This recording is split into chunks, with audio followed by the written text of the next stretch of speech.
17 رمضان المبارک گزری، جس میں اسلام کی ایک عظیم تاریخ وابستہ ہے۔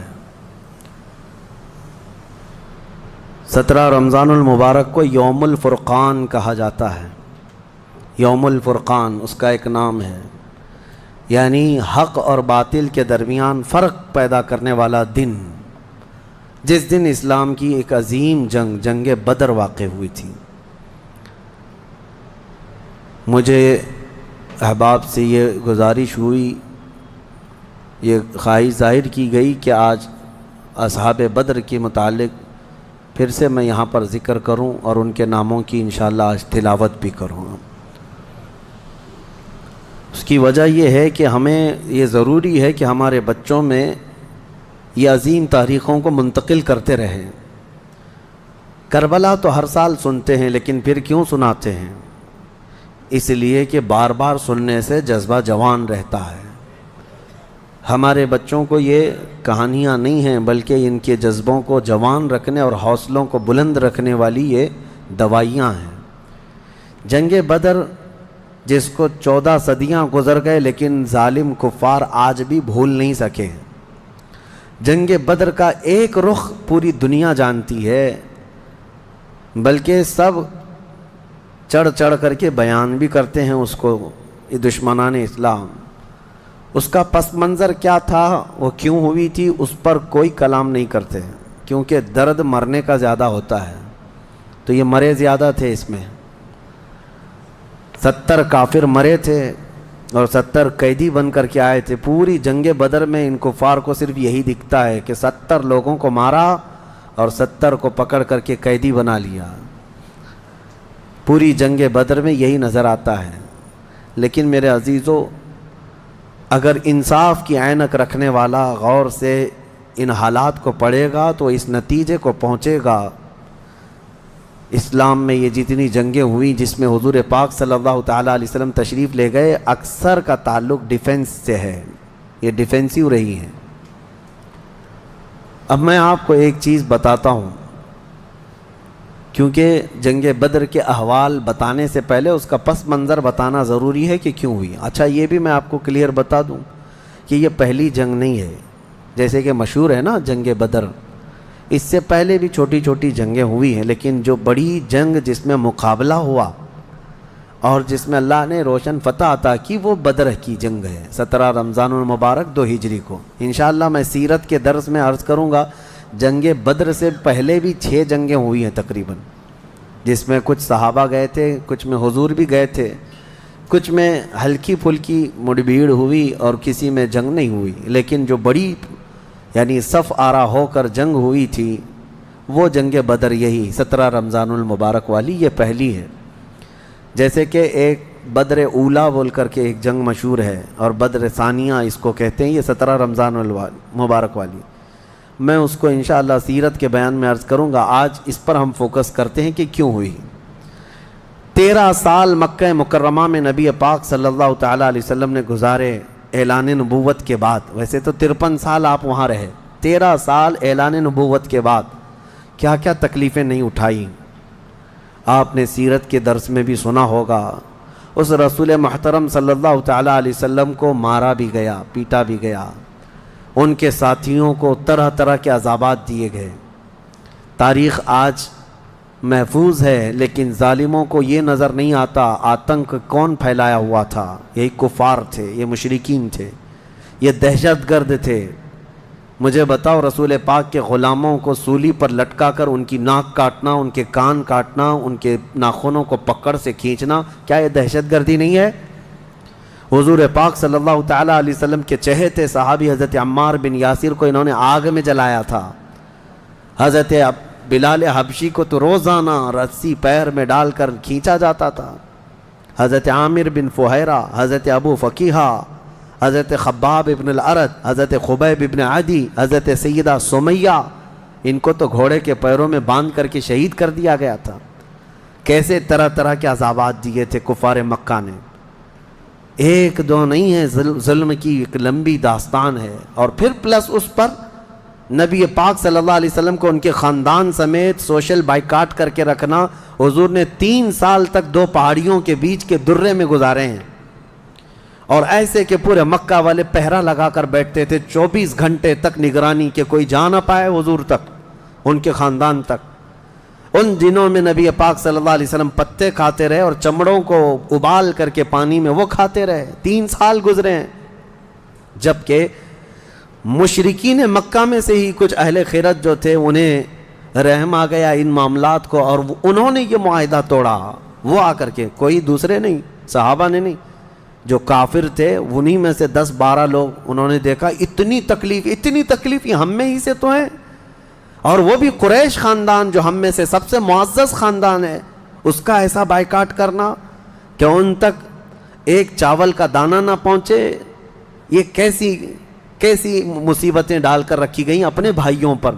مشرکین نے خود یہ توڑا تھا معاہدہ، اور پھر ان کو ہر طرح کے سہولیات مہیا کر دی تھی حضور کے خاندان کو۔ یہ تکلیفیں 70 صحابہ مکہ چھوڑ کر کے حبشہ جا چکے تھے ہجرت کر کے، معمولی بات ہے؟ آپ کے محلے سے 4 لوگ جائیں کیا حالات ہوتے ہیں؟ یہ آج ظالم کتے جو ہے گھروں کے دروازوں پر زبردستی کا بورڈ لگا کر کے پلائن کرتے رہتے ہیں، ہاں، کہ یہاں سے محلہ خالی ہو رہا ہے مسلمانوں کی وجہ سے، ایک ہندو گھر یہاں سے شفٹ ہو رہا ہے، ہجرت کر رہے ہیں، مائیگریٹ کر رہے ہیں۔ یہ ناٹک ہے، کوئی چیز نہیں۔ کبھی تم نے تاریخ یہ بتائی کہ 70 صحابہ جو اپنا گھر بار سب چھوڑ کر، جس میں خود رسول اللہ کی بیٹی بھی ہے، حضرت رقیہ اور حضرت عثمان غنی، دونوں حضور کے داماد بھی، حضور کی بیٹی بھی ہیں، یہ حبشہ چلے گئے تھے ہجرت کر کے۔ حضور صلی اللہ علیہ وسلم کے خاندان کے کتنے لوگ، حضرت جعفر طیار مولا علی کرم اللہ وجہہ الکریم کے سگے بھائی ہیں۔ حضور پاک صلی اللہ علیہ وسلم کے خاندان کے کتنے لوگ نکل کے جا چکے تھے حبشہ میں، ایتھوپیا، عرب لوگ افریقہ میں جا کر کے رہ رہے ہیں، اور پھر اس کے 3 سال کے بعد حضور خود ہجرت کر کے چلے گئے مدینہ۔ تو حضور ہجرت کر کے گئے تو کیا اکیلے گئے؟ 1 سال نہیں گزرا تھا کہ مکہ میں جتنے مسلمان تھے سب کے سب ہجرت کر کے مدینے چلے گئے۔ مکہ والوں کو سکون سے رہنا چاہیے نا، بات ہو گئی نا۔ میں آپ کو بتا دوں، کفار و مشرکین کبھی کسی بات سے راضی نہیں ہوتے، اور نہ کبھی یہ سکون، ذہنی سکون ان کو نہیں حاصل ہو سکتا۔ تم اگر کوئی محلہ چھوڑ کر کے بھی چلے گئے تو تمہارے سے دشمنی ان کی کم نہیں ہوتی۔ جو دشمن ہے وہ دور بیٹھ کر کے ہی جلتا رہتا ہے کہ وہاں سکھ سے کیوں رہ رہے ہیں یہ لوگ، یہاں سکون سے کیوں رہ رہے ہیں لوگ۔ مدینے جب رسول پاک اور ان کے صحابہ گئے تو مکہ والوں کو تو جو معاملہ تھا ختم ہو گیا، جن سے تمہاری روزانہ لڑائی ہوتی تھی وہ جا چکے، نہ ان کے صحابہ ہیں نہ وہ رسول پاک وہاں پر ہیں، نہیں۔ اس کے باوجود ان کفار مکہ نے کیا کرنا شروع کیا؟ 10 لوگ، 15 لوگ، 20 لوگ کبھی جتھا بنا کر کے مدینے تک جاتے تھے، رات کے وقت وہاں کے مسلمانوں کے باغیچے کھجوروں کے جلا کے آ جاتے، اور کبھی اگر 2-4 صحابہ مسلمان باہر نظر آتے تو ان کو پکڑ کر پیٹتے تھے، مارتے تھے۔ کہاں پر؟ مدینے میں جا کر۔ جب اس قدر ظلم بڑھ گیا تب میں آپ کو بتاؤں 13 سال کے بعد اللہ نے جہاد کا حکم نازل فرمایا، اے محبوب کھڑے ہو جائیں اور جو آپ سے لڑ رہے ہیں ان سے مقابلہ فرمائیں۔ 13 سال تک تو کبھی لڑنے کا حکم نہیں آیا۔ مدینہ طیبہ میں جانے کے بعد جب مسلمانوں کی اپنی ریاست بن گئی، وہاں اپنی ایک حکومت اسٹیبلش ہو رہی ہے، تب یہ جا کر کے اگر اس کے اندر دسیسہ کاری کریں، پیوند کاری کی بجائے وہاں جا کر کے شب خون ماریں رات کے وقت، تو پھر اللہ تعالیٰ کا حکم نہیں آئے گا۔ میں اس سے قبل ایک مثال سے پوچھا تھا آپ کو، یہ کہتے ہیں نا، آج بھی ہم نے 22ویں پارے میں ایک آیت پڑھی ہے، ملعونین اینما ثقفوا اخذوا وقتلوا تقتیلا۔ اس کو وہ 26 آیتوں میں گناتے ہیں جس کو یہ لوگ کہتے ہیں آتنک کا بڑھاوا دیتی۔ اللہ نے فرمایا لعنت کیے ہوئے لوگ ہیں یہ سب، جہاں پائے جائیں پکڑے جائیں اور ٹکڑے ٹکڑے کر کے مارے جائیں۔ یہ آیت ہے، اور یہ کہتے ہیں کہ یہ دیکھو آتنک کو بڑھاوا دیتی، یہی دیکھ کر کے مسلمان کاٹتے ہیں سب کو۔ میرے عزیزو، آیت جو نازل ہوئی کب ہوئی؟ یہی میں نے آپ کو یہی مثال اس سے قبل بتائی تھی۔ ہمارا دیش، ہمارا ملک امن و امان کے ساتھ رہ رہا ہے، 4 لوگ بھی اگر دشمن ملک کے ہمارے ملک میں داخل ہو جائیں تو ہائی اتھارٹی کیا حکم دے گی؟ سپریم کورٹ ہو یا وزارت داخلہ، ہوم منسٹری ہو یا کوئی بھی ڈپارٹمنٹ کے لوگ کیا حکم دیں گے؟ یہ 4 دشمن جہاں پائے جائیں ان کو پکڑو اور مار دو۔ پولیس کو تو آن دا اسپاٹ شوٹ کرنے کا حکم ہوگا، انکاؤنٹر کر دیں ان کا۔ کیوں؟ ہمارے ملک کا نقصان کر سکتے ہیں۔ یہی بات تھی مدینے میں جا کر کے جب مکہ کے کفار نقصان کر رہے تھے، صحابہ کو مار رہے تھے، حکم آیا کہ اب ان کے ساتھ نرمی نہیں، اب ان کے ساتھ لڑو اور اپنی جان کی حفاظت کرو۔ آج ہر ملک اتنا ڈیفنس کا اختیار رکھتا ضرور ہے۔ جاؤ گھس کر کے دکھاؤ کسی ملک میں، بغیر ویزے کے جائیں گے تو پکڑ کر کے مار ڈالیں گے، بارڈر کراس کرو تو شوٹ کر دیں گے، جبکہ چوری کرنے کی نیت نہ ہو تب بھی۔ لیکن اسلام جو مارنے آ رہے تھے ان کو مارنے کا حکم دیا۔ اب سنو بدر کیوں ہوئی تھی۔ مسئلہ یہ تھا، دوسری ہجری تھی، مکہ مکرمہ میں قافلہ تجارت کا قافلہ ملک شام جا رہا تھا۔ اچھا، اب شام کا جو لوکیشن ہے وہ مدینے کے پاس سے ہو کر گزرتا ہے۔ راستہ ایک شاہراہ ہے، یعنی جس کو کہتے ہیں ہائی وے، سب سے بڑا انٹرنیشنل ہائی وے اس زمانے کا، وہ مدینے کے پاس سے گزرتا تھا۔ تو ملک شام تجارت کے لیے جو جانے والے ہوتے تھے مکہ سے، وہ اسی راستے سے جاتے، مدینے کے پاس سے قریب سے گزرتا۔ قریب کا مطلب بہت قریب بھی نہیں۔ تو نبی پاک صلی اللہ علیہ وسلم نے فرمایا جب تک ہمارا مکہ والوں سے امن کا ایگریمنٹ نہ ہو جائے، معاہدہ نہ ہو جائے، ہم ان کا ہر راستہ بھی روکیں گے، ہم ان کا راستہ بھی روکیں گے۔ ہوتا ہے یا نہیں؟ اگر آپ کا کسی دوسرے سے جھگڑا ہو جائے تو آپ آس پاس کے راستے بھی بلاک کر دیں گے کہ دشمن ادھر کے راستوں کو بھی استعمال نہ کرے۔ یہی معاملہ تھا۔ حاج جو ہے، دنیا کو میں بتاؤں، یہ راستہ روکنے والی بات کو بھی میں بتاتا ہوں۔ کہتے ہیں کہ مکہ والے تجارت کے لیے ملک شام جا رہے تھے تو ان کا راستہ روکنے کا کیا حق تھا؟ مدینے والوں کو کیا حق تھا؟ آج مجھے بتاؤ، جس ملک سے تمہاری دشمنی ہو جائے کیا وہ اپنا فلائی زون تمہیں یوز کرنے دے گا؟ تمہارا پلین بھی اڑ کے جا سکے گا اس ملک کے اوپر سے؟ سعودی نے تو ابھی بین کر رکھا تھا قطر کو، اس کا نہ پلین اترتا نہ ہی ہوائی اسپیس استعمال کر سکتا تھا۔ قطر جو ہے کوئی چیز استعمال نہیں کر سکتا۔ ان کی آپسی دشمنی میں جب یہ راستے بند کر سکتے ہیں، آپسی دشمنی تھی یہ، کون سی اسلام اور کفر کی دشمنی؟ اسی طرح سے ایران پر جو پابندیاں ہیں، ایران کا ایک جہاز جس سے اس کے سفارتی تعلقات نہیں، کیا وہ اسرائیل کے اوپر سے اڑ سکتا ہے؟ نہیں اڑ سکتا۔ راستے تو آج بھی ان لوگوں نے بند کر رکھے ہیں ایک دوسرے کی تجارت کے، ٹریڈنگ پابندیاں آج بھی چلتی ہیں۔ 1400 سال پہلے جب نبی پاک صلی اللہ علیہ وسلم نے صرف ان کا راستہ روکنے کی بات کی تو آج یہ پوری دنیا کے جو ماڈرن اپنے آپ کو کہتے ہیں اور بہت زیادہ ویل ایجوکیٹڈ سمجھتے ہیں، ان کے پیٹ میں درد ہونے لگتا ہے کہ یہ کیسا راستہ روکنے والا کیا سسٹم تھا۔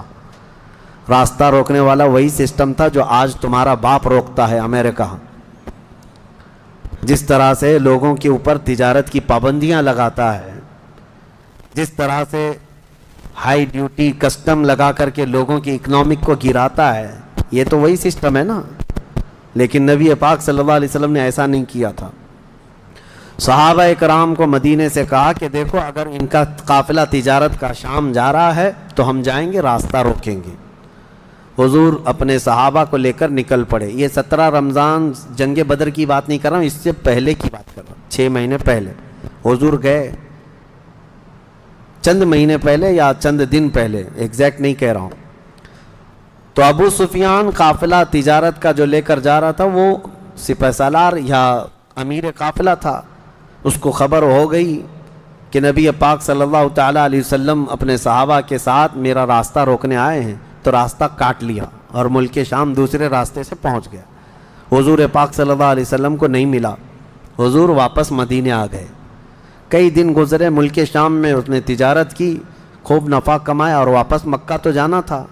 تو مکہ جب جانے لگا تو پھر میرے آقا کو خبر آئی، نبی پاک صلی اللہ علیہ وسلم نے پھر صحابہ سے کہا کہ چلو پھر سے اس کا راستہ روکتے ہیں۔ پھر گئے لیکن اس بار ابو سفیان پھر خبر پا کر کے دوسرے راستے سے چلا گیا مکہ. لیکن مکہ پہلے ہی ابو سفیان نے قاصد بھیج دیا تھا, کہا تھا کہ محمد اور ان کے ساتھی تمہاری تجارت کو لوٹ لیں گے, ختم کر ڈالیں گے, قافلہ تمہارے ہاتھ نہیں آئے گا, تم ہماری مدد کے لیے آؤ. یہ قاصد مکہ جیسے ہی پہنچا وہاں کھلبلی مچ گئی, سب جمع ہو گئے جتنے خاندان تھے کہ ہمارا بھی مال ہے, ہمارا بھی مال ہے.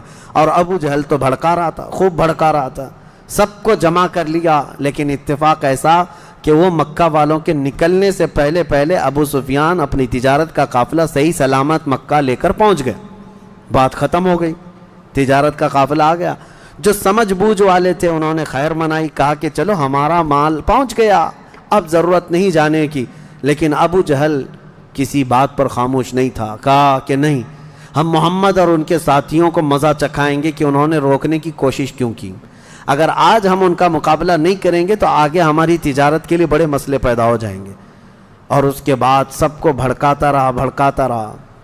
کتنے بہت سارے چھوڑ کر چلے گئے, لیکن پھر بھی ابو جہل کے بہکاوے میں جتنے آئے وہ 1000 کی تعداد میں تھے. اور وہ لوگ پورے ہتھیار سے لیس ہو کر ساز و سامان سب لے کر کے نکل پڑے مدینے آنے کے لیے, کہ مدینے جا کر کے ان کا سب اینٹ سے اینٹ بجا کر کے آئیں گے. اب نبی پاک صلی اللہ علیہ وسلم راستے میں نہیں تھے, 2 بار گئے اور واپس آئے, قافلہ روکنے کے لیے واپس آئے. لیکن جیسی حضور کو یہ خبر ہو گئی کہ وہ لوگ مدینے پر حملہ کرنے کے لیے نکل رہے ہیں, اصل وجہ سن لیجئے بدر کی اصل وجہ. جب وہ لوگ 1000 کی تعداد میں مکہ سے نکل چکے تھے اور میرے آقا کو یہ خبر مل گئی, مخبر نے آ کر بتایا کہ جنگ کی تیاری سے مدینے کے اوپر حملہ آور ہونے کے لیے نکلے ہیں مکہ کے لوگ. اب نبی پاک صلی اللہ علیہ وسلم نے صحابہ سے فرمایا کہ ان کو مدینے پہنچنے مت دینا, اگر مدینے آ گئے تو مدینے کو توڑ پھوڑ کریں گے, شہر میں داخل ہوں گے, جنگ ہوگی تو کچھ نہ کچھ گھر ٹوٹیں گے, کسی کی آبادی اجڑے گی, کچھ نہ کچھ نقصان ہوگا, لہذا ہم خود مدینے سے باہر نکلتے ہیں. نبی پاک صلی اللہ علیہ وسلم اب اس ارادے سے اپنے صحابہ سمیت باہر نکلے. اس میں تعداد مختلف روایات کے مطابق 313, 314, 315, 319 اور ایک میں 360 اصحاب بدر کی تعداد پہ الگ الگ روایات ہیں. 313 صحابہ کی روایت بہت سارے محدثین نے روایت کی ہے, اور 360 کی بھی روایت ہے, 360 لوگ بھی تھے. بہرحال وہ اس طور پر کہ بچے دوسرے لوگ سب ملا کر کے کسی نے شمار کیا اور کسی نے صرف خالص جنگ کرنے والوں کو شمار کیا. اس میں سارے بڑے بڑے اجلہ صحابہ ہیں, سیدنا ابو بکر صدیق, سیدنا عمر فاروق, سیدنا حیدر کرار, علی مرتضی رضی اللہ تعالیٰ, دیگر اصحاب. ہاں, حضرت عثمان غنی رضی اللہ تعالیٰ عنہ اس میں شامل نہیں تھے. اس کی وجہ یہ تھی کہ حضور صلی اللہ علیہ وسلم کی بیٹی حضرت رقیہ بیمار تھیں, مدینے میں تھی. نبی پاک صلی اللہ تعالیٰ علیہ وسلم نے حضرت عثمان سے کہا کہ تم اپنی اہلیہ میری بیٹی کی تیمارداری میں رہو, تمہیں بدر میں شریک ہونے کا برابر ثواب دیا جائے گا. حضرت عثمان غنی مدینے میں تھے. اسی وجہ سے آج بھی اصحاب بدر کے ناموں کی جب تلاوت ہوتی ہے نا تو حضرت عثمان کا نام بھی اس میں آتا ہے. وہ اگرچہ جنگ میں گئے نہیں تھے لیکن اسماء بدر میں ان کا نام شامل ہے. آپ پڑھ کر کے دیکھنا یا سننا تو حضرت عثمان غنی کا بھی نام ہے, کیونکہ مال غنیمت جب تقسیم ہو رہا تھا تو حضور نے حضرت عثمان کو بھی اس میں سے حصہ دیا تھا. خیر, جب نبی پاک صلی اللہ تعالیٰ علیہ وسلم یہ صحابہ کو لے کر نکلے, اب مدینے سے 160 کلومیٹر مکہ کی طرف کا یہ راستہ ہے بدر. بدر ایک علاقے کا نام ہے, وہاں ایک کنواں تھا جس کا نام بدر تھا, جس کی وجہ سے اس علاقے کا نام بدر پڑا.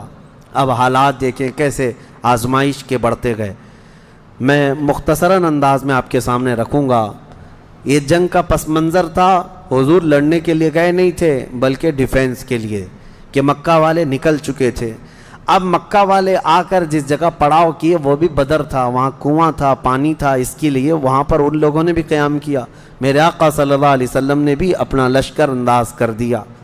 صحابہ وہاں پر اتر پڑے, سب کے خیمے لگ گئے اور کنویں کے پانی پر بھی قبضہ ہوا. اس کے بعد دیکھا صحابہ کے دل گھبرائے ہوئے تھے, کیونکہ حضور صلی اللہ علیہ وسلم اور صحابہ کو جو زمین ملی تھی وہ ریتیلی زمین تھی, بالو کی زمین, پاؤں دھس جایا کرتے تھے.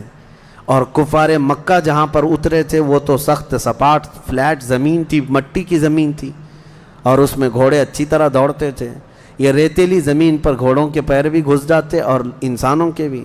اچھا یہ بات بھی میں بتا دوں، کل تعداد صحابہ اکرام رضوان اللہ تعالی علیہم مجمعین کے ساتھ 313 صحابہ میں صرف 4 گھوڑے تھے، 4 گھوڑے۔ یہ 4 گھوڑوں پر بیٹھ کر کے گئے ہیں۔ کون سوار ہوا ہوگا، کون پیدل چلا ہوگا؟ اور اونٹوں کی کچھ تعداد، اس کے علاوہ تلوار سب کے پاس نہیں، اور جس کے پاس ہے ان کی سبزیاں بھی کٹتی نہیں۔ ان حالات میں تو وہ گئے تھے۔ نبی پاک صلی اللہ تعالیٰ علیہ وسلم کے ساتھ جب گئے، اب وہاں پر صحابہ اکرام کے دلوں کے اندر تھوڑی گھبراہٹ آنے لگی کہ ہم زمین اس طرح کی ہے، اور تعداد جب ان کی دیکھتے ہتھیار سے لیس، تو یہ عرض کرتے کہ کیا ہوگا۔ پہلی جنگ ہو رہی تھی نا، آمنا سامنا پہلی مرتبہ ہو رہا تھا۔ اب نبی پاک صلی اللہ تعالیٰ علیہ وسلم سب صحابہ کو لے کر رات کو بیٹھتے ہیں۔